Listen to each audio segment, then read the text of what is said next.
Ifala yon heɗito ɗo Frey-Ido yewtereji ɗo woɗɗin parce que mo waɗi ɗo accusation mo waɗi révélation. Mi sikkano Frey-Ido après tout ce qu'on s'est dit, après tout ce qu'on a fait, Frey-Ido arayno waɗa ko woɗi ɗon kon. Mi profita ɗo non mi weltano moƴƴa Benito mi yi live mo waɗi on. Et c'est ça le paradoxe, hein? Ko wonanoɓe piiridede ɓen hankin hande woni e dartanade la. Ko wonaɓe e piiridede ɓen dartode hande ko ɓe won lange dartade. Kon ɗum wonon faamuɗon e ngoy cippiro ɗo. Kon ɗum yiwɗon e ɗum ɗo. Mi yettike o nyande go minni ko muusi natuma laɓi ki waɗa ka dande ma. Ko tumata e waɗɗo ki laɓi on ko hanunoɗo dartanade ma. Nden nyande o wawano famde ɗum ɗole hari waɗali. Kono miɗo andi je sais. Jango so nani on humpitike. Cippiro ngo frappe on waɗa au son des forces vives. Mission motola min personne an on ko waɗi kon. On hibba e woɓɓe go. Kono trêve de bavardage jentiteɗo Frey-Ido ko wowli kon e hoore an ko tawata o wowlu kañum kad dans un live ado addude ɓe yette soɓe ɗa ɓe wowla e hoore an ko ɓe wowli kon fof ko tawata kon il endosse la responsabilité kala ko wowla ɗon kon ko o wawata no kanko ko faltela wowlande kono ko tawata kanko susata wowlude goɗɗo go wowloy e plateforme o yehi o ɓoogoy ɗum ɗon ton o monti ɗum ɗo agasi il a pris tout son temps o addi o waɗi sur les réseaux sociaux et c'est ce qui est grave. Frey-Ido non ko marɗo isiraɓe ɗiɗo jiyo makko go ko Pita Jomba jiyo makko go ko Dalaba Jomba oɗo non o yeggita ɓe ɓiɓɓe makko ɗo ɓe yi'ay baba maɓɓe ko woni e wadde ko ɓe anda baba maɓɓe sur sa page a partager quelque chose ko tawata neɗɗo hana heɗitade ɗum ɗon nana nden haalaji ɗin hoyreji ɗon fo koko minni concerne andi y a les rappeurs y a les rats qui ont peur. Le rappeur c'est celui qui prend le micro il parle. Le rat qui a peur, c'est celui qui répète ou qui fait répéter ce que quelqu'un a dit. C'est ça le rat qui a peur. Donc, mi anda Frey-Ido contre imudungo tawa. Il y a les blogueurs, il y a les blagueurs. Frey-Ido do mi anda contre imudungo tawa. Il y a les influenceurs, il y a les influenceurs. To mi anda kanyum kadi contre imudungo Frey-Ido tawa. Toujours est-il que mi yafi ke ma few koto ilo ko wolɗa kon foppe hore. Mi seytinana ma few.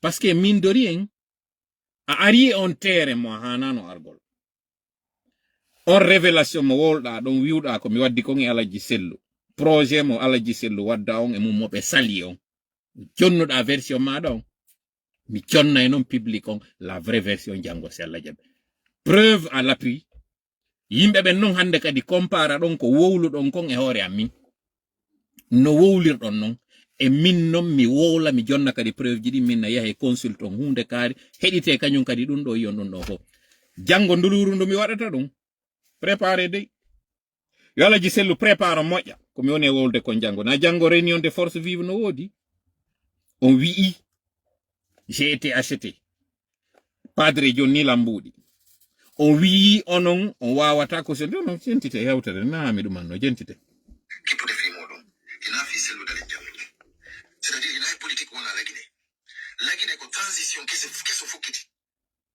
on transition keso c'est-à-dire force vivant si tawi ɓe wonali plus fort ɓe wawata zéro ede c'est-à-dire UFDG no hato guinni e force vivant fo force vivant no hato guinni e UFDG ana ton kadi malheureusement on tigi artayno ɗo kadi jaga wola fi tola ba mais hande mi faala yo nde yewtere ɗo wonu une dernière fois sina ɗum haray mi faami kanko c'est-à-dire combat makko haray iwti ko woni noble ɗon haray ce n'est plus noble parce que aujourd'hui nous avons besoin de toute l'opposition kala darti ɗo CNRD iɗen hato guine makko donc min mi arani ɗo fi ɗaɓɓugol buzz je m'en fous antola bayiɗa andi min iɗan ɗaɓɓo buzz min komi ari ko andingol jama ɓe wonɗa bonnude hakkille mum ɗen wondema antola ina Allah voilà haray noon yewtere nden ko obligatoirement ko mami yewtere ɗum ɗon ina antum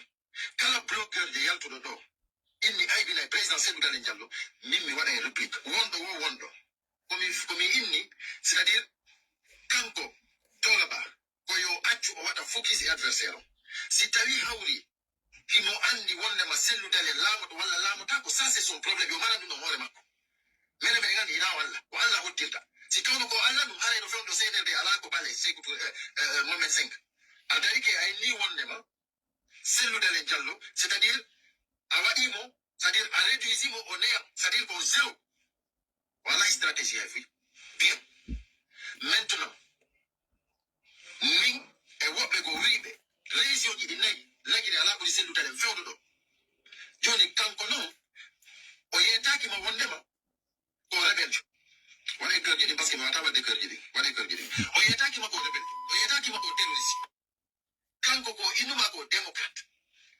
kanko ko innuma ko insorugo on nani ka lagine ko ɗum waɗi combat mi faala moƴƴa yon faamu mi yetiken ko laawi tati addata laamu ko metti jama on fof ko mi wi kon entre Alhaji Sellu e laamu ngu no yo funnange hirnange ko mi wowli je maintiens joni noon wonɓe ɓen contre konko mi wowli ɗon eux-mêmes ils vont venir nous donner leur version mi wi ko laawi tati addata goɗɗo e laamu ɗiɗo laawi tati yiɗi senditi calɗi ɗiɗi ko salndu tawgo ngol ti passe démocratiquement par les urnes hewtaka laamu e ngol laawol ngol tawata ko doole ƴettata par la force araka laamu aranongi no mari façon ji ɗiɗi ɗimmon kadi no mari façon ji ɗiɗi fuɗɗore ɗen ɗimmon ka doole ko ya ƴettu pinka no Mamadi ƴettirno non pinka ara en bomaten ara waɗa ko waɗata ko joɗoɗa ka jullere ɗo ko soyi jon wata wadde ɗum ɗo ko ya warru no Alassane Ouattara waɗiri non no Kagame waɗiri non adda nada cula saare nden hande heewa leydi ndin piire duuɓi ha hetta ko ɗiɗo woni laawi ɗiɗi dooleji ɗin laawol aranol ngol ka tawata c'est par les urnes ngol ɗo kan no mari ɗatti ɗiɗi ngol laawol ngol tawata ndeɗa naɓa yimɓe ɓe yoɓe yawɓe voota koye taw kañum kadi lobbyji maɗa ɗi rewino e laawi luttuɗin waɗanima ko innete kol lobbying si ɗiɗo ɗiɗi alaaɗi wata habbo e ɗaari e laamu Afrique non fewndo ka fewndiɗen ɗo en yii succès Nasara ko condamna 20 ans de prison en yii ka oya honno o mo Cameroun on ko honno ɓe innata ko honno ko Maurice Kamto kaɓe élimine mo ka élection ji en yii Côte d'Ivoire ɗo kaɓe sali Thiam présento kaɓe sali Blé Goudé présento ɓe kali kanko Bagbo ɓeɗo fof ɓe yii ko doole ɗen woni ɓe sakkorde donc en andi hande kadi Afrique ko doole ɗen mondon fof d'ailleurs hande ɗo ko doole heɓi doole si a wonamo doole a tiddintaki hay ka nder ɓe ngureji meɗen joni noon jentite ɗo frais ilo ko woni e yewtude ko frais Sadio andinino en ka sengo justice innugol ngol ko ɗum waɗi tuma min wiɗo o min inni wota senerde sonju en Afrique ara kadi sonja en Europe yimɓe ala famude pourquoi miɗo wowlde ɗum parce que no woodi laawi ɗe wawete rewde sonjen senerde sur le plan international hara ɓe suusata yaltude Afrique hara ɓe suusata arde Europe kono ɗi laawi ɗo woɓɓe no sali pourquoi non ɓe salori janngo non mi feññitana en ɗum ɗo fof yon non andon qui est sincère et qui n'est pas sincère naw addilan e terrain on nin say ko waɗan ɗon ɗum ɗo je vous préviens janngo si Allah jaɓi en seekay coñcingi ɗo mi yetike goɗɗo wiwɗo ɗo wondema ɓe fuɗɗike ma yennude neɓata ɓe yana mawɓe ma ɓe woodi a wiwɓe a fattu minni ko fatta mo woni a wiyeede taw vidéo ji a yaltali taw sikku ka ko ɗum mi yeeti o minni sikku taw ko hoyreji wona waɗede hoore am si a ari o teren ɗo a habboto haala no wowla hoore ma a habboto piiji no monta hoore ma ɗiɗo fof c'est à dire sa woni on politique e yiɗo vidéo goɗɗo ka yaltina inna ko kanko ka e yi on vidéo ɗo en fof e yalti mimmi tawama ɗo e arɓe holli wondema ko fenande ɓeɗole ko moko baɓe ɗum ɗo yaltinama hoore maɓɓe ko min kam wona wowlede ɗo hoore muɗum mapinta o mapinta mimin ça me regarde au calendrier c'est-à-dire ça me lance au port nord ka tawata han joni ko haalaji taw wona wowlede fiya habbe sextape janni fuma fuɗɗo yaltoyde ɗo e vidéo ji ande nudité compte ma yon yawe ton ando jakari tola jaga fu so aɗaka taw han joni puisque ko haala wona fu so yiyaade taw vidéo ji am piiji ko monno e waɗude ɓe rewɓe ɗon fof si ɓe famotiri e maɓɓe hande kadi ɗin yaltinoyama ɗo compte ma non andoy to les choses sérieuses ont commencé jusqu'ici ɓe killinay la woni jusqu'ici ɓe ñilkinay la woni je m'attends à tout ça miɗo habbi ɗin ɗon fou ko fi haala on ɗon onon mapade ɗo aw jentite noon kaɓe woni arde on terrain ɗon mi holla ɓe ɗon ko terrain mo mi ɓuri ɓe maîtrise ugol onon tigi nanon ko be woli ko famon no kanko ko inni qu'il ne va pas gouverner par les armes kanko ko inni c'est-à-dire ko legine ko rewrugol voie légal o laabo legine kanko dum moy on nani ka on nani ka onon tawbe be ngi don jodi don habbi jango no mi ara no mi pouva na on dum do sa datto depuis 2020 opposition mo woni wolde do yon non andon ko hombo wari yon non andon ko hombo wadi yawaden yon don non andon ko hombo sakki.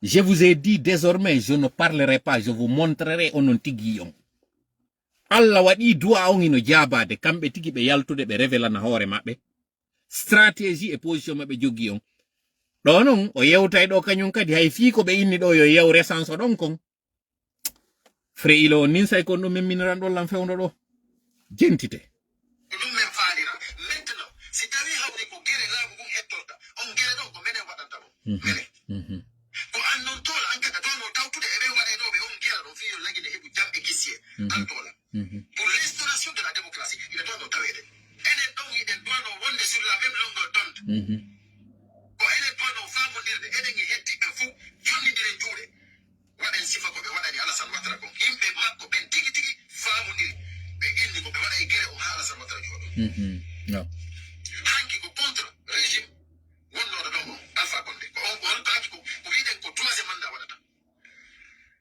donc hande non ko hondo ko fala de ko rino de wonde ma odo de bay wari kanko o jamfien e fu cede o jamfien an tigi to la tiete pour Mamadi Doumbouya absolument c'était pour et faut cede ko neddo hayda woni pour parce que si tawno ngara da andu no ko arata a wona dano Mamadi Doumbouya gilo ayeto to no jama fu an ngata waka mais kono bay ko an neddo ko banu adama c'est compréhensif Mamadi Doumbouya ari jamfi denge fu ala wezu do jamfede ala mo wawe taki jamfede mais là maintenant moi ce que je ne peux pas comprendre c'est que accusation qui dit wanda accuse de celle d'alerte alors que lui il n'a pas trahi le combat kanko himo jokki ko andira ko ba Mamadou ko andira mo ko dum o jokki ha joni kanko himo jokki combat makko ha hande lagide meeda hebude sifo parti do fawno ko jonna parti on e fawno ko parti on fewdi do ça n'a rien à voir parti on est bien installé niveau national et international dum ko parti politique donc si tawi non joni de fala parti rébellion nane de et maintenant toi tu dois faire partie déjà on a créé un mouvement qui s'appelle FRAP on nani donc maintenant qu'est-ce qu'il faut faire c'est que c'est de s'associer voilà il faut pouvoir l'idée joni dine jure et ngandi na politique voilà terto les gens qui n'ont pas trahi le combat si facile l'utale ko dum do no woni contradiction o en fait c'est ce que je ne trouve pas logique wondo e wolde ko dum do yaltoto wiyon en public yen associé ko dum do yaltoto wolon en public si dole dabbete ko enen do dabbude jango no mi holla yon den dole dabbade o memmini do ko on hanano jango en seka ngi cionci do si Allah jabi wobbe acay wolde hande kadi fi ka réseaux sociaux ji do ma fi politique ko hay ko fejjuno kon ka suudu Alpha Condé en 2010 jango si Allah jabi mi aray mi wowla dum do wata goto non ardo nanga felugol lam fes wata goto do kadi argol conseil ammi te mone yide commentaire ji mun no jawa do nangugol wiugol qu'il fallait pas mettre ça sur la place publique konto wonno don fewno be onno wolde dido fo e hore am do sika wowlete dum do fo e hore am avec tout l'effort dañande mi yetike on imaginez miije e bernde miije mandi non yo goddo taw leydi maada ndin sa ara e nata e mari ko ya suudo miijite ngol cippiro do miijite da reni yimbe no jo'inde jaggungu tawata ngu ƴetta e 40 ans imoda dartano da dum do wobbe non kanyu hara no ƴetti dum ala légère hollaabe laawol duwango rewede ngol do ya accompagner ko ya sakke ko ya darte on idée mo on a proposé de nena idée pendant 20 ans vous n'avez pas eu de solution 20 ans simini 20 ans fopino yide do 2007 gibi Allah ji sello fuddi arde politique qui est maintenant 17 ans kako 18 ans gibi yari mais problème guinéen jong gibi 2005 nous sommes dans la même rhétorique 2005 yaltuno ben fop wara événement et janvier 2006 2007 enen hanjon en jodi den waywa cher a kanon ko enen yaltinte toujours hikkine yeso gere wade wobbe gwara kifo yaha nyande go mi jettani no do misal ka bato minni ari e lana hida faala lumbude gada jeyɗo kalana anda capitaine jo kalana anda ƴewa e kalana o acci ha hewta ka tumbere maayo o innama ko tel yoɓete ko nokkel kaari fokkita ala feere ko marɗa sina yoɓugol sina ɗum unama ka tumbo ndiyan ɗo mi wowlino ɗum ɗo fop nani nde yewtere an mi yetino ko en ɗo minni mangore sinde ɓendi ka hoore leggal hiɗa mari liwndu ɗa wawi ƴewde ɗa wawi ferade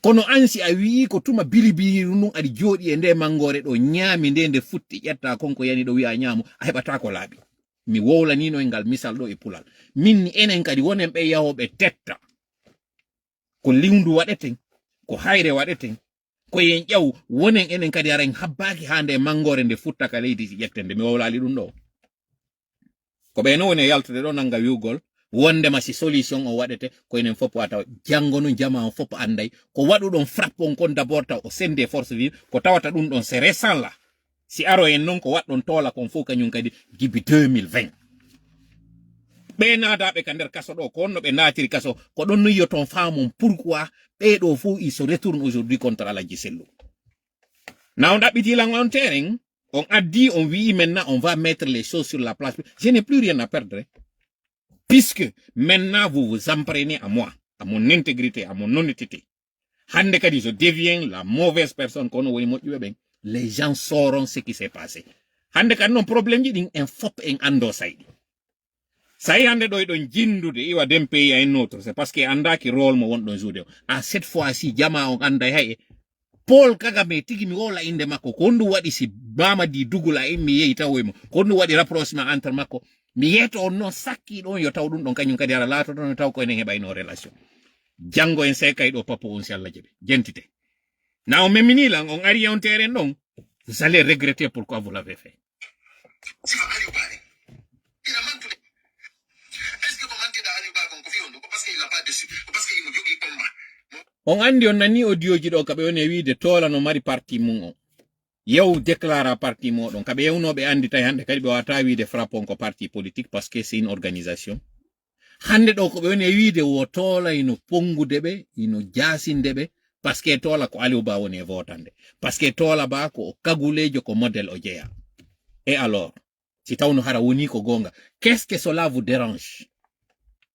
pourquoi à chaque fois vous êtes en train ayi o ya wowlinanen fi Aliou Ba o ɗo kañum kadi comme par hasard o ari kankadi mo wolde fi Aliou Ba jango non mi heɗintinayi on audio yanunoɗo ka nder plateforme IFDG fewndo yimɓe ɓen innuno e jumare nden immono ɗen darano ɗen kanko Aliou Ba ara o sokaka yaltuno ɓen wi e nder weekend on Aliou Ba libéré tawata goto yaltu mi heɗintinayi on audio nanon mo ɗon lutta hande kadi on andu ko hombo wowli ɗum ko e nder plateforme IFDG ɗum wowlano yiyon ɗon non andon ko honno ɓe salori mouvement waɗa e hoore na on ɗaɓɓitilan on yi hande kadi ko mi gonɗo yanande jama on anday net kombinji ɗi waɗɗon ɗin fou o yeyi andon ko hombo condamnation Aliou Ba on ça profite à qui jango on waɗatano koko wanno ɗon ɗo mi takkadiki on ha mi ronki mi inni mi décidi puisque hari il y avait des chances qu'il y ait un rapprochement il y avait des chances yon faamu aro wallito ɗon hewre ngo cippiro hara tongaki mais puisque non joni ko min wona ɗo attaquede on o wi mi hendike mbuuɗi ka o wi miɗo gollande padre vous avez déformé on wi Aladji Sello ko sali jaɓude kon ko projet mo tawata temen les gens sauront ce qu'il y a jentite moƴƴe mi hawja ko ɗo mi habbino yon aro hewtere ɗo hande kadi noon nawnon ari waɗi sur la place publique vous m'avez donné la légitimité ko légitime défense joni kono mi neeɓi ɓarindade hay miɗo décidi mi waɗata joni noon puisque on adi e terrain on wowli jama on jentitoto ko wowɗon kon mi jonnoya noon version o ɓe compara ɗon noon kamɓe tigi ɓe ndaara komboye mi wowli gonga siko onon e siko min le monde saura désormais iwi ɗo naɓi yeeso vous n'allez plus jamais berner les gens tromperie wingi waɗɗon ngi on officine mo moƴƴinɗon ɗon ngin secte wingi jogi ɗon ka tawata onon koko wiɗon kon tun ko ɗum ɗon tun waɗata sakki ɗon sali ɗon ideji frappe ɗin parce que hiɗon tañƴini si frappe ƴawi organisation ji moɗon ni y compris FNDC aray ɗiɗanike jango jama on famay no net tricherie mo waɗɗon en hoore population on ko sali ɗon ko sali ɗon kon ma on no transition on lanna ok mi walla oɗo kañum kadi ha o yaha mi wolni non ka fuɗɗode live si a andiɗa mari sensibilité yalto e nder o live fes a fala ka bloquede mi bloquete parce que on to wonno ɗon fewndo ɓe wonno wolde ɗi ɓe wonno wolde ɗin kamɓe ɓe mari doole kono jaka ko doole ɗe ɓe yanira e hoore tola fewndo ka tawata senerdi no ɗiɗɗi yimɓe ɓen ɗo jama on no mayde ha hatti ko tola marɗon pinkaji e kure ko yawon fellon on ala doole on ala karaje fi no yahin dartoroɗen ɗi dakkali ɗi dawaɗi ɗo raɗoɗen ɗi ko marɗon do e hoore ko kombino jango yo Allah accu en hoore jam jentite trêve de bavardage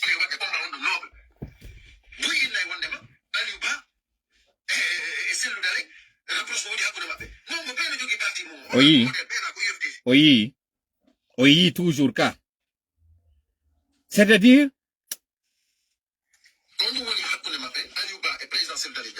c'est qu'ils ont le même combat. C'est-à-dire Aliouba ne joue là au celui-là ne joue là au Mongol, mais pourquoi ils c'est parce que, quand ils ont les mêmes visions. C'est-à-dire c'est instaurer la démocratie en Guinée. Instaurer la démocratie en Guinée. Congo là au tombe woni. Aliouba Congo là au woni. Celui-là Congo là au woni. Les chemins se croisent. Maintenant, voilà, voilà que je dis moi parce qu'il est empêché de live. Voilà que je dis moi. Donc, c'est un Haoui, Kambe, il est humanade, comment dirais-je, il est état d'état d'une faute pour instaurer la démocratie. Il y a une normalement pour faire mon dialogue, elle est étonnée, qu'on va imposer des hommes d'État visionnaires, c'est le Diallo par exemple, comme Aliouba, c'est des visionnaires. Kohim, mais bien normalement, ça c'est des hommes d'État. Même les 4 régions naturelles, un homme d'État, Djogi, l'expérience, c'est le Djogi. Il n'a pas trahi son combat. Et il est anti-classifié. Et puis tu te demandes pourquoi Kanko a été libéré. Parce que pour Bagouada. Gentite nani. Parce que pour l'être de nane ɗo révélation mo waɗata on e hoore Alaji Sellu e Sellu Balde naɗo tumi comme je vous ai dit ko billahi on nin say koko waɗɗon ɗo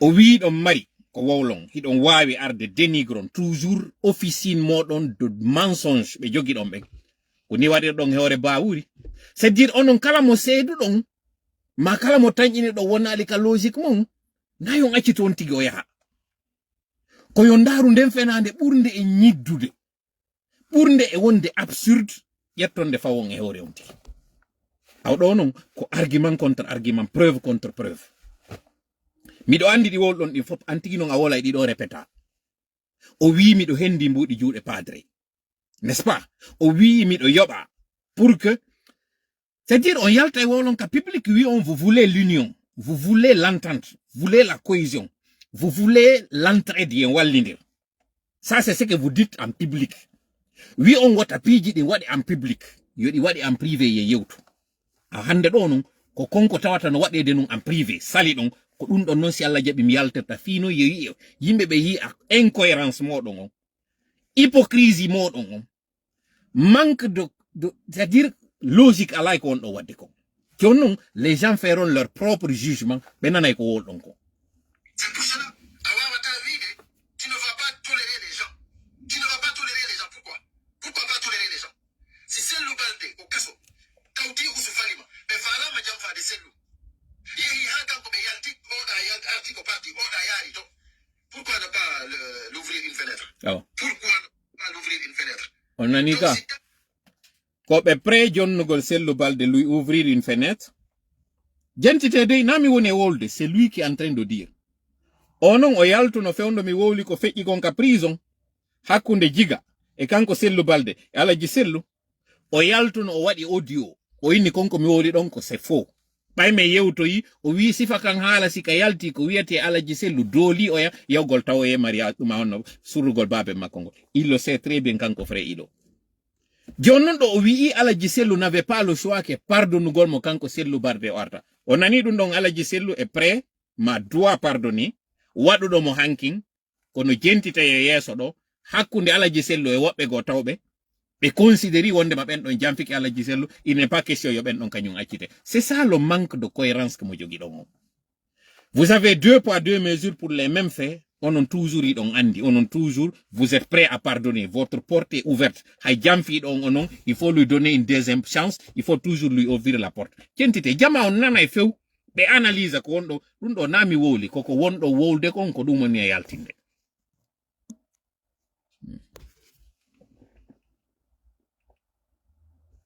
non kadi hawri kanko Sellu Balde o wowli ɗon fof an tigi ay ni o tuuti o ñanti si Sellu Balde waɗi ɗum ɗon hina Sellu Dalen o jamfi o en fof o jamfi yimɓe yimɓe mayɓe e nder ko en fo o jamfi kono menen si min jamfama min susta yaltude me wola mena min jamfama e que trop c'est trop jamfa kan no hani haɗugol.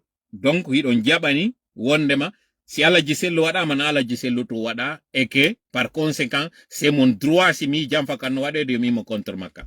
C'est ça votre incohérence. C'est ça le manque de logique. Ko wonɗo wolde qu'on vous parlez pour le simple plaisir de parler, mais il n'y a pas de logique, il n'y a pas de cohérence ko wonɗo waɗe, il n'y a pas de sincérité en un mot. On yalta woni wowlon fiyo yimɓe ɓe nanu, mais dans le fond ka ley ka suuɗi kon vous êtes en train de faire le contraire. Ok, abede heti ko hande ɗo si a andi ɗa mari ɓernde ari ka nder live ɗo, attends-toi à être bloqué. Je ne suis pas là pour faire votre état d'humeur. Voilà. Ɗum ɗo ko CNRD rugo parce que ko fi Dumbuya o ɗo woni e wolde nane. le temps du CNRD la Guinée ɗum ɗo o wi o landike ko onno tawiri wata Alaji Sellu accamo kanko Sellu Balde. Réponse on fopi ɗo jogimo hande ɗo yika yaltoy. Si Alaji Sellu nyawduno on tuma ka ɓeya yaltuno ka prison ɓe yi ko ɓe nunɗani ɓe ka wonno ka nder kaso ɓe yi ko ɓe woni nunɗanali ɓe.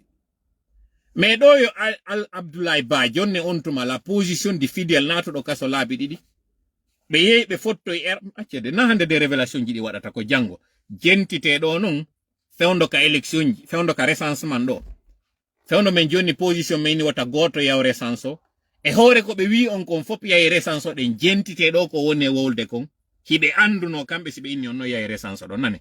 Jamais arrivé à ce niveau-là. La Guinée n'a jamais été si dégradée comme elle est aujourd'hui. Avec le CNRD, la Guinée a été dégringolée. C'est-à-dire le peu de sécurité que nous avions, on n'en a plus. Liberté, on en a terminé. Justice, c'est aux poubelles qu'ils ont mis la justice. Ça n'existe plus. Mes chers compatriotes, sachez que Sellu est au courant de tout. On a ils ont détruit sa maison sans justice. On a ni. Ils se sont acharnés contre lui avec des dossiers vides. Aujourd'hui, il est en exil. Ça fait plus de 3 ans maintenant. Vous vous demandez que Sellu prenne des précautions. Vous pensez que Sellu Dalen pense aller aux élections. On a ni. Que Mamadi Doumbouya et le CNRD a organisé. On a ni. Mais attendez, quand même. L'UFDG n'attend pas les élections du CNRD. On a ni. Le recensement qu'ils ont fait, ça, c'est le recensement. Okay. C'est le problème. Oh. Ɗum ɗo ko kanko wonande ɓe nanata français ɓe mi wolnan e pulal. Fré Ilo, après échec, ko ɓe mobilise no jama ɓe yahi recence ɗon, o ari o andini Alaji Sellu no anduno élection ji ɗin wawatake waɗede laato laaɓa e hoore CNRD. Jonon si ɗon andi ɗum ɗo, pourquoi vous avez fatigué les gens? Fi hon ɗum on geri woɓɓe yahali golle, fi yawgo recence o. Ɓe Angola ɓen, et je profite de l'occasion pour exprimer ma compassion, ma sympathie, ma solidarité. Guinée ɓe hande wona ɓe sonnanede burnane piiji muɗum Angola. Quelque temps ado ɓe ɗo bonnanede yugol maɓɓe anda so yi Guinée ɓe no warede no bonnanede Angola ko leydi la Guinée woni ɓuttali. Si ɓe ɗo yi jonnama lawol innama cette fois-ci yahe recence ɗon so recence ki élection waɗete men hendoto laamu ngo les gens la ɓe hooli on. Woɓɓe yoɓinama $50 Angola fiyawgo recence o. Woɓɓe yoɓi iwi e Fulawawi ka tawata ko min wona jasede. Ɓe acciti makitiji maɓɓe ɓe immi ɓe ari ɓe waali ka yaasi ka ambassade. Kako consulat woni ton je ne sais pas. Ɓe waɗi vidéo ji en fof ɓe yiɗin vidéo ji. Hanno yeeto ɗon ɓe wota ɓe yewwota ɓe tampin hoore maɓɓe wota ɓe yoɓuɗi mbuuɗi ɗo fo alors que ɗon andi pasa wondema o élection o laaɓa.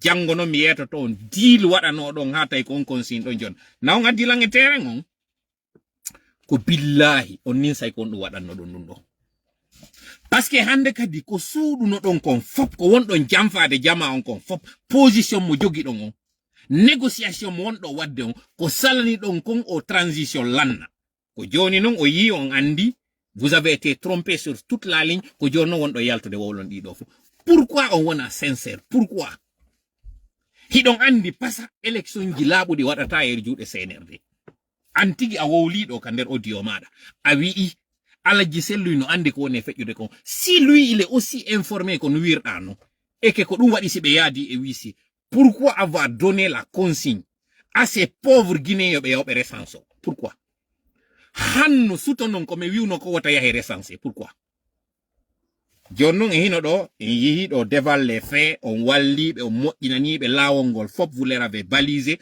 hande do be wadi décret fi yawgol législative ji be yawde référendum e hore ko andan don hore mo ko non saccani be dum do fo comme toujours ko non wajjanta be fo wada jodo don no yanon e ame menen wombe arde ben findina jama o centite non ko ne wiide kon do wonde makko mi woni e danninde jama o centite aydi odioji mon frère on ni say kon do wadanno dum do on non ari e terre ngondo on va aller coup pour coup.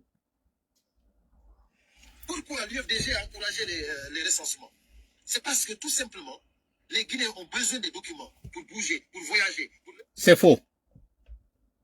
Il n'y a pas plus tard que 2 semaines, Moussito a yehi Afrique. O heuti la Guinée. Motawata o resansa noki. O yehi o wadi passeport. Passeport makon o hindi mo en 3 jours. Hadi mi wawola peyi mo iwiyon o yehi. Ko paske ko wata ben yawno be wallu mo don andu min e makko meden ngompondirde. O yehi don o resansa noki few bay o hewti ton be landa noki mo ding information ji fabdi won don e wolde do film. Pourquoi vous mentez comme ça aux gens? Pourquoi vous l'avez fait croire que wonde masibe yali be resansi ay nationalité mabbe Guinée non jattete? Minani do ay une femme juriste qui est en train de dire que wonde ma recensement c'est pour confirmer la nationalité de quelqu'un. Alors que donc andi les 3 façons d'avoir la nationalité. C'est l'acquisition par la naissance, c'est-à-dire droit de solo. Tawgongol kanyum kadi ko indi leyti don jeyagol e acquisition mo tawata on alandi fi mudo ko jattete ko mo tawata on ko aki ko mo wadda demande on ndida ko jattete nationalité par naissance on mo tawata on ko agine jo goto wata ma jattude dum do ina recensement jonnata ma dum do na recensement jattanta ma dum hidon andi dum do hagasi seli fouti faminan do jama on se be yali be recensi parce que do mari di CNRD deal hidon andi ko tanjini don kon so wadi dum don be uditana on dambu gangal. Django, si Allah jabi, les gens sauront ce que vous avez fait. Django, ko i argument ji, bidon ji, fallacieux, fenande ji. Hande kadi, vous n'allez plus jamais mentir ici aux gens, trompons et faminon, et vous êtes en... Now ari on terrain non. Mi yeti ke on CNRD, ko tuma mi gaini di e modon do si Allah jabi si hanen non CNRD. Now wi hande kadi ala mo jokkon sinamin, o wi hande kadi on ala goddo mo denigroton. Wondo e jalbinande udditana yimbe ben weebitana be di fop wowla suudaadi hara fus ko do wondo yaade wi on wata jama on jentito parce que ko do woni e trompude jama on non hedito do ndara bay tunna feetube na dammi na bi woni e jentade be nanay be compara ko woni e wolde ko e kono wondo e wolde ko do sikande kade wona e do ni tun e tongidirgol lo. J'ai des parents en Guinée qui pleurent parce qu'ils se demandent ko wonde tuma mi hottaita la Guinée. Puisque vous êtes dans le confort, vous êtes en train de profiter des gens, qui don't hebu de guerre, qui don't wada do mama ya wi yaura jolda, vous n'êtes pas en train de travailler. Ça c'est fini. Hande kadi. Ibido na bieso. Les gens sauront qui est en train de faire quoi. Donc si kakere onon goddo jodo to do hula on. Hey, j'ai pris mon temps pour me préparer pour vous. J'ai pris le temps suffisamment, on a mûri kala ko woni wan. Mi yeti ke on ko tola won do yide no jodo yewta do. On anda wombe bawo tola wombe gollidude tola on anda ideji woni do joni no yaltindi no wolon kadi fenande par rapport e o lannugol transition on wi wonde mako mi propose ni Alaji Sellu ko wawata gasude parce que pour vous il y a une question de 3e mandat, il y a ça et ça et ça. Pendant ce temps non Alaji Sellu no jodi e leydi mo tawata no fokkitani pour un 4e mandat. C'est ça le manque de cohérence et de logique. C'est ce qui va être contre vous. Gentité. Le travail, c'est pour cela que l'UFDG a encouragé que les militants de l'UFDG se recensent. Le jour que Sellu est parti pour se recenser, il faut que vous sachiez que Sellu n'était pas parti là-bas parce qu'il ne savait pas. Oh. Sellu savait pertinemment. On a ni. Ils allaient le refuser. On a ni. Johnny non, pourquoi avoir fatigué les gens? Pourquoi? fi hon ɗum o waɗi woɓɓe hay piyama ka ambassade de France on waɗi ça va na hande mon de ballude avec un huissier de justice. Vous comprenez? Il est parti avec un huissier de justice. Pourquoi? Pour s'acquérir des preuves légales. Pourquoi des preuves? Pour qui? Pourquoi faire? Ene onon hidon sikka dénonciation gayna CNRD ko mbo yawton jonnon ɗin preuve ji ko preuve ji jelu jogi ɗon e hoore CNRD. Le CNRD s'en fiche de ces preuves ko hoore mo won ɗon ɗaynude. Parce que en même temps vous dites vous ne croyez pas à la justice, en même temps vous dites vous ne croyez pas au CNRD, vous dites vous ne reconnaissez pas le CNRD, mais en même temps qu'on vous êtes en train de réunir des preuves contre le CNRD, vous voulez avoir Soudou modou libama flagramment katay kambe tigi cour suprême ils sont pas compétents. Pe jonniti be gonga. Cour d'appel on inni qui ne sont pas compétents pour gérer le dossier. Onon ko non hande kadi habbi on juude be. Komene won do wadde don sikkude ka. Wallahi webitana jama on fo pi ay. Incohérence modon on. Ambivalence modon on. O sika komene won do wadde ka. OK. Et vous n'avez rien compris. Vous ne pouvez pas apprendre Sellou ce qui se passe en Guinée. Sellou est plus renseigné que vous. Okay. Sincèrement, il faut que vous arrêtiez de penser. Donc ça veut dire qu'on est hebude kon fo hande UFDG do Alaji Sello est au courant, c'est ça? O inni Alaji Sello est plus renseigné que nous. Comme on a wala ne de mim particulièrement. Mi wona yetede. Si y logique o wonde ma Alaji Sello est au courant de tout. Fus ala fekki de ko tawata Alaji Sello anda. Donc ça veut dire qu'on est hebude den do kon fo Alaji Sello est au courant de ça, c'est ça? C'est y logique modon. Que wonde ma Alaji Sello ko piège gol tun CNRD woni ko be woni wadde do kon fo il est au courant. Il sait qu'il n'y a pas de transparence, il sait qu'ils vont l'empêcher d'aller se recenser et il sait tout. Comme vous le dites, il sait tout. Alors si lui il sait tout, pourquoi à chaque fois il se fait berner? Pourquoi à chaque fois il se fait trahir? Pourquoi? Alaji Sello no anduno Sello balde ko woni wadde ko d'après ce que tu dis. Alaji Sello no anduno jagalo ko woni mebbinande ko d'après ce que tu dis. Alaji Sello no anduno au recensement do ça n'allait pas donner 168 000 wombe ben diaspora fo alors que Sénégal tout peut avoir 2 millions de votants. Enfin 2 millions c'est exagéré. Sénégal tout no wayo hebude 1 million parce que Sénégal il y a 4 millions de Guinéens. Si tu as eu pourcentage au 30% de la population wonata votant, ça été 30% de 4 millions qui est aux alentours d'1 million. Undo Sénégal tout hebay dundo. Beyeto ondo vote diaspora en fop, corps électoral diaspora en fou, ko 160 et quelques mille, ko 140 et quelques mille. France est hors comme Guinéen fop, France. Guinéen ko woni kon fop États-Unis, 50 et quelques États. Beyeto wombe vote de benka diaspora be windi bembe be wi ko be do be woni gebude be yeton ko 160 et quelques mille onon do ngabbi goddum yewre non do don sikka ko menen won do wadude don sikka ko menen won do jamfaade e ngal wallahi jama on yi'ay jamfa ka waddon kambe yi'a be anda ko mbo sakki be yi'a be anda qui a fait quoi. Vous pensez que c'est le compte sur les élections que le CNRD va organiser? Mais quand vous pensez cela, moi ça me dit, je me dis, mais est-ce que les Guinéens, est-ce que les Guinéens comprennent ce qui se passe? Donc, pour votre information, on s'en fout des élections du CNRD, on s'en fout des référendums du CNRD, la constitution de Mandeng qu'ils ont déguisé, on s'en fout de ça. Okay. Tionno nan o do communicant won do jettude wiya wo c'est le pouvoir Mandeng. Ene est-ce que oyno andi ko ndu woni le Mandeng? Est-ce que oyno andi ko honno Mandeng gon tigi hande sonjodori do e CNRD? Est-ce que odo wondo wiide no communicant de un parti politique tawdon il est parti national? Bedo yimbe jeyabe Mandeng be tawata fulbe no jeya e mabbe. Wasolonkeebe no jeya e mabbe. Maninkaabe no jeya e mabbe. Sosobe no jeya e mabbe. Fewtita wi a Mandeng parce que lui c'est pas ce qu'on appelle Mandeng. Je le comprends hein. Ko jibinande Sénégal anda ko ce qu'on appelle Mandeng.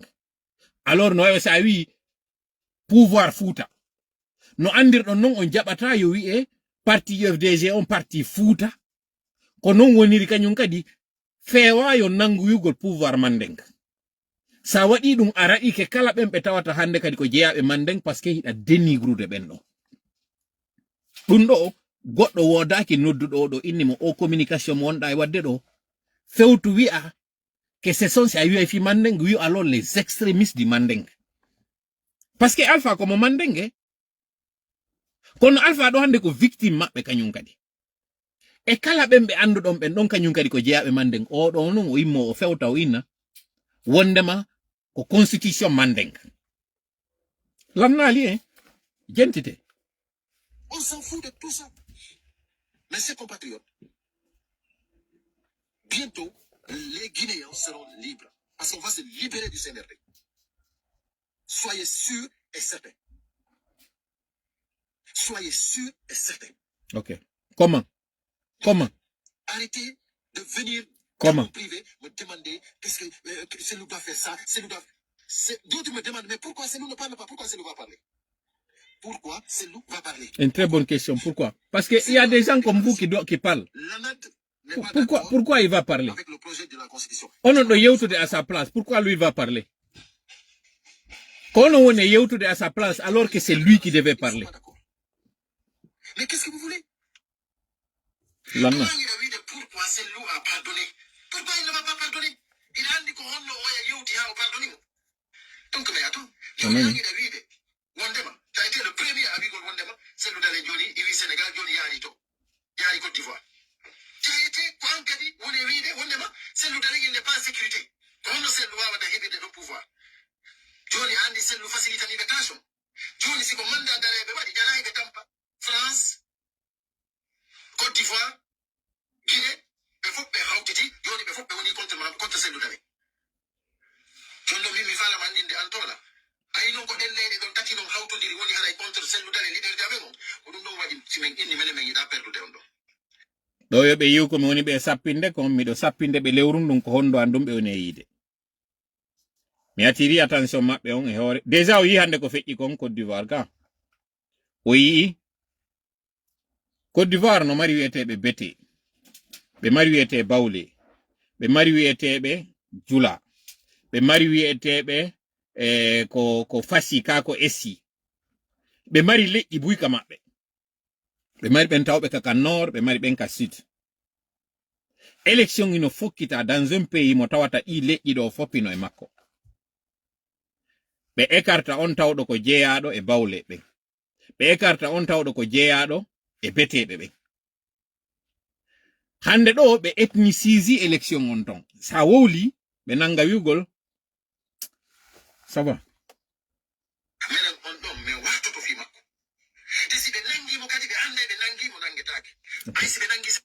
On nani? C'est-à-dire ko di ideji be jogi, ko di phrase ko di déclaration ji be jogi. Fami ngongol wondema Alaji Sellu nyande o mema o be hollay goddum ko be wawi. Alaji Sellu yaltinama lagini. Hunde wadali. Alaji Sellu libanama suudu mon taw ado yaltinede. Hunde wadali.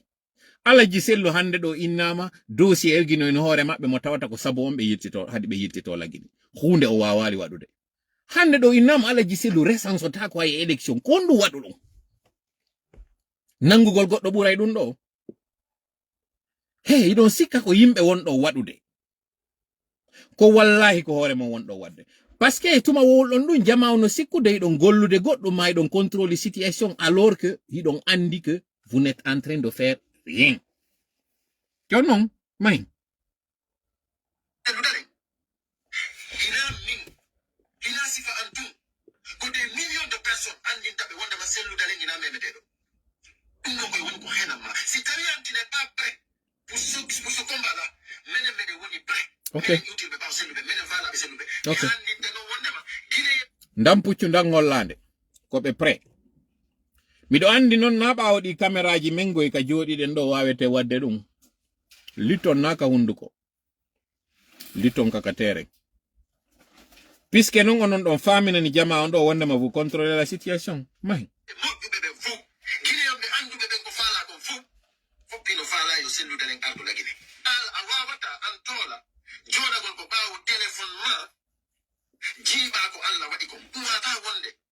alam getto do lamu ngum ala il ne compte pas sur celle d'aller jallo on wala lagi ne fawdo on wala lam Alors c'est taille qu'on non woniri. Pourquoi alors c'est l'oudalen y a ta responsabilité moudon? Si l'on andi, vous êtes conscient de tout ça, il andi. Ce qui est incontestable. Kala yeddu do don ngare o ri fenande. Élection wadi ayi a gagné. Tié c'est lui qui est légitime. Coup d'état wada wawal exige de on coup d'état don simi soutenaimo. E yilti to taw e tawata ko mi woni victorieux. Soutena. No soutenir da non fop. Ya hayi anda tromperie wadi. Kwande do won don wiide 2025 wonde ma goddo lamota ko lagine c'est le tawak. Donc ça veut dire ni logiquement down donc CNRD si yi jodi ke wadi dum do ça veut dire c'est lui no tawane. C'est yi logiquement da wolde on ce qui est une évidence. Goddo wata lama de sellu tawaka e lamu makko. Donc par ricochet et par déduction si CNRD hanjoni no jodi transition l'année 31 décembre 2024 hande do nous sommes le 9 août 2025 7 mois plus tard 8 mois plus tard CNRD no jodi hanjoni ka jullere mum no wolde fi législative. Donc ça veut dire CNRD est soutenu par Sello, c'est ça? Django, je vais vous montrer c'est quoi la réalité, c'est quoi le vrai du faux. Oui, y en a hore mun. Django, you are like you en hore jam. Django on anya ilang anyan de fes parce que mi woli konko tawno don wi don andi on fala no kay ande parce que on susa tayal to de on ko fenande ko. Voilà. Salam alaikum. Merci d'être là. Juste les points sur les i. Ngala ne boudedo parce que normalement ko fi goddum godwana den yewtude mais kono bay hande malheureusement iden ukkondiri do den frère Tola. C'est vraiment dommage. Frère Tola wo ko min fuddi min memminimo ko réseaux sociaux ko min memminimo fi haalugol fi ko woni gollidude e padre kon. Donc kanko o memmina fi ko menasi wondema andingol jama on fou fi alaji sellu sali gouvernement parallèle wada gouvernement transition wada alaji sellu sali dum don o andini fo alaji sellu c'est comme si tay alaji sellu no jamfaade min mido jamfaade min haray point ji di mi ari wadugol ko iji ko andingol ma antola ba kala ko anduda min e mame waddi ko privé ko tay ko yey e fi jamfagol o combat do mi newnanima ya ar andina jama on fu haray ko min jonnuma feu vert ya ar andina jama on fu min mi do jamfa ko mi yewtuden kon bay ko enregistre o ko yewtuden kon tawi ko e fi jamfagol o combat do mi newnanima ya on enregistrement mo wadda don haray bay ay ni addana e jama on ar wertana jama on inna ko dum do ilo wowli ko privé min si tawi o combat do mi jamfike mo haray jama on ko yo andu ko hakkille an den boni haray na e sago am mi woni min hay ndaru dalan hara ndaran tun ida andi min nanda e jam fotodo sa ndari lan kadi ida andi na mi ferotodo forom banana sa ndari lan a anday min hinami jibowo hinami tutowo kadi nyanta hara ndaran tun hara yewtali tu peux le savoir mi ferotako forom banana mi jam fotako ko addimmi do hinada bere kalisi ko addimmi do ko conscience an on memmini la sabu patrie an on hina an mi wone gollande hina selludale mi wone gollande ko hoore am mi wone gollande sabu patrie an on ko mi jeya don lagine ko dum mi wone gollude min jonnon baya yetike jama on fo ko min ari dévoiler secret ji awa ko dum don den non mi andinta jama on wata goto nato e manipulation live mo wadi on idon andi ko live ji di lereji o wadata C'est pas tout le monde qui prend compte de tout. Nafo andata. Mais kono, ɓay o inni wondema o aray o wowla joni yimɓe ɓen anday menen ko menen haɗi laamu heɓo min komi andinta jama on si tawi hawri président Cellou Dalein Diallo jamfike o combat ɗo min mi jamfike o combat ɗo haray pullo Fouta e walnin fi ɗaɓɓere laamu ɗum ko min haalani on ɗum parce que jusqu'à preuve du contraire Cellou Dalein Diallo dan jamfaki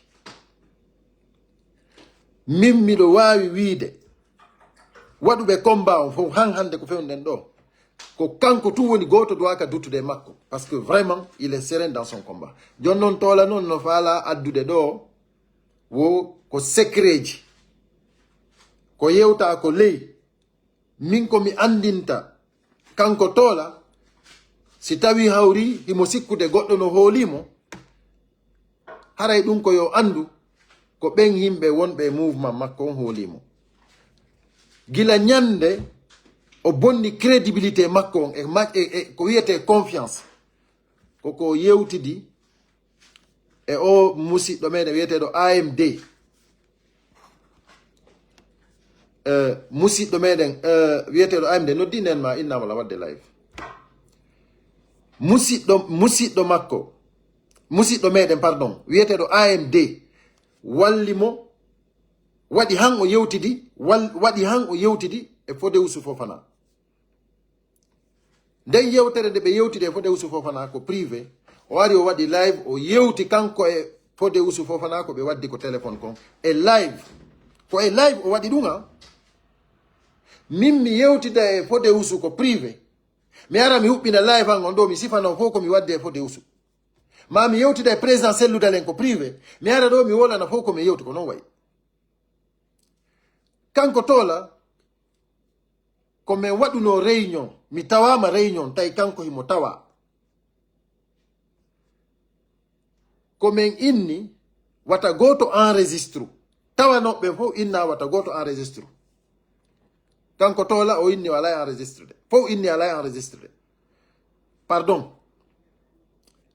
o yahat no tawano o réunion mi ala wolde e inde makko o inni no tola no enregistre de o inni no goɗɗo no enregistre de ɓay winni goɗɗo no enregistre de après yewtaɗo ha anda ko hombo après inna joni on tigi arrêti inna wata goto enregistre o réunion ɗon mi yi tola no fijinamo e live makko mi ngalɗi woko hollugol jama on gonga on preuve ji ɗin réunion privé yewtida ɗum e responsable ɓe tawa hiɗa wawi enregistré ɗum ɗon ino halda wata goto enregistré a inna ko a mokoba ara wuɓɓina live waɗa ɗum ɗon ko hombo holotoma hande kadi ko hombo holotoma awa min kala ko yewtuɗen en privé tawiɗa enregistré an tola c'est à dire si tawi koko wiyete janfa haray mi newnanima ya ar hollita bolonda on fop hollita guinéɓe ɓen fop comment ilo trahit le peuple de Guinée comment ilo n'est pas patriote ar hollita ɗum ɗon haray mi newnanima mais si tawi hawri ko yewtuɗen kon ko gundo ko yehi e fi o combat ɗo janfa ala ton haray mi yafantakoma si tawi a yaltini gundo ko yewtuɗen en privé a enregistré a yaltini ɗum ɗon mi yafantakoma par ce que min komi yaltini ɗo kon ko an wowli min hina mi wowli de ko an yaltini la preuve hino ɗo ko an tigi yaltini yentite ɗo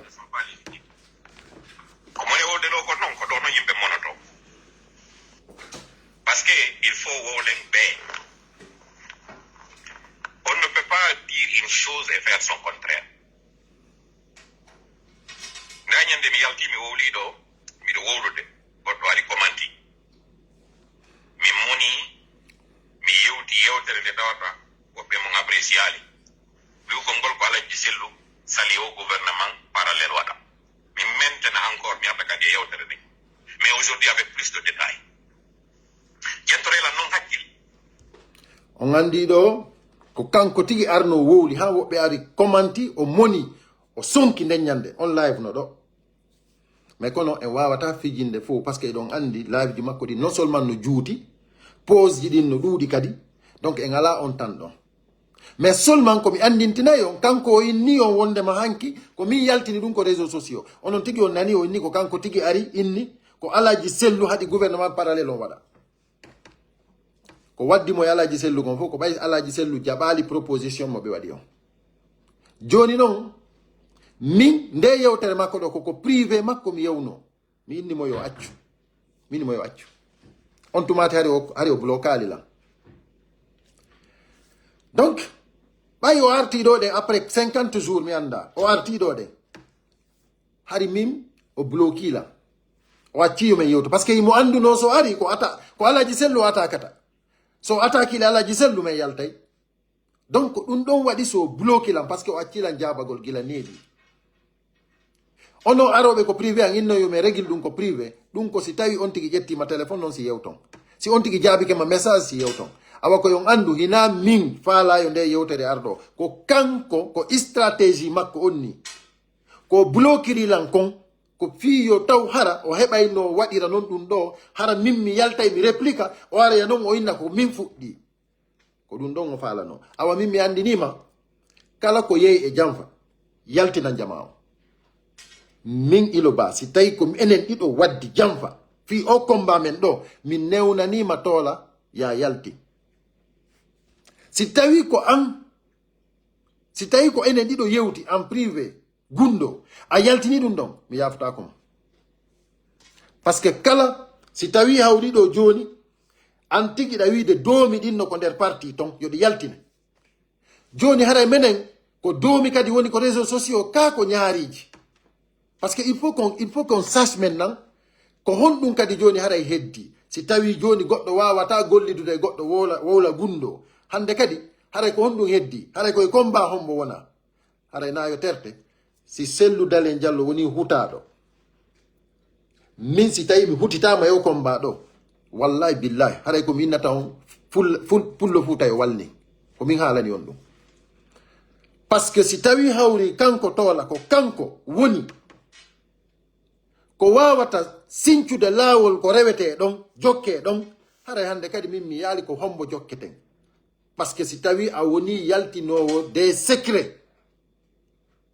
réunion enregistré yaltina ɗum yewtida e responsable ɓe parti politique o yaltina ɗum ko public min mi anda haray hande kadi ko hombo jokka e ma donc 40 secondes kadi ɗo komi ƴetti 52 secondes e ko wowli kadi ɗum ɗon kadi ɓay haray na ko juuti ko warti mi ƴettiri noon ɓe wawata présentade lagine ɓe kawuji moƴƴaɓe par ce que dossier maɓɓe o ino inna ko dossier tuurinaɗo anda so faami nde yewtende moni mi yewtude ɗo mi yewtiduno e responsable ɓe mi alertuno fi o congrès mi weltike no moƴƴa ino tawa kadi weeji ka tawata IFDG décidi reportugol a encalande prêt o dossier ɗo mi weltiki en fin ɓe yii komi wowlanno ko ngalaji sellu giɓika fuɗɗode mi natata e détail ji échange ɗi mi waddata e chef d'état ɓe ma personnalité publique ɓe politique ɓe noon nde moyde seɓe alaji sellu kono alaji sellu no andi komi waɗi fii kala no mi aray ɗo mi fensitanen kam wiwno kon ko kamɓe sali gouvernement parallèle o waɗi ɗo mi firtali mi wowla ɗum kañum kadi ko ɓe andi ɓe yiɗa ko mi fowla mi fillito ɗo kañum kadi yiwgol ko fokkiti ɗo ko sinci on andi ko kanko tigi wowli hinami wowli ko live o waɗi o ari o wowli ɗum ɗo noon ko ɗum ɗo wonno menacirde alaji sellu c'est à dire ko ɓe eti ton kon fof yo alaji sellu jaɓu alaji sellu sali ɗum ɗo woni menace joni min komi weltorani Benito mi weltorani Damaro mi weltorani Mamoudou Silla ko gonga ko adversaire ɓe politique fewndo ɗo meɗe waɗi coalition force vive hiɓe respecti ɓe alay sabotude leader jo UFDG on au contraire hiɓe yewtude ko moƴƴi e fi makko au contraire hay si tawi awa min mi waɗa ali ɗum leader jo maɓɓe on kamɓe awa hiɓe jokki combat on hiɓe respecti combat on min fewndo ɗo ɗen ni mi ala fof komi wola fi Alpha Condé rien absolument donc ko an tola marɗo ko ara wowla dévoila des secrets ar dévoila min mi permittima ya dévoilu kala jamfa ko wadduɗen enen ɗiɗo ko privé ɗum ɗon noon kadi hina an tungoy c'est à dire je profite de l'occasion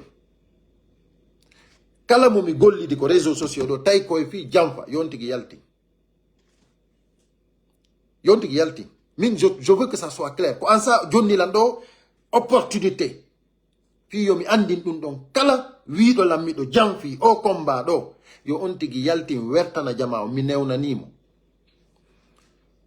par ce que min ñande mi janfi o ande tun ko hunde wotere wiyo ton yeetiɗo on mi janfi on yaltinan ɗon preuve on inne ilo perdi hakkille mum ɗen o ala e sago makko hande kadi mais sina ɗum ko mayde anden jamais de la vie mi feranta ko on foron banana komi yewtata on kon koko nanoto et puis ko haqiqa et puis jamais fiyen division c'est pour qu'on se mobilise haray musidɓe an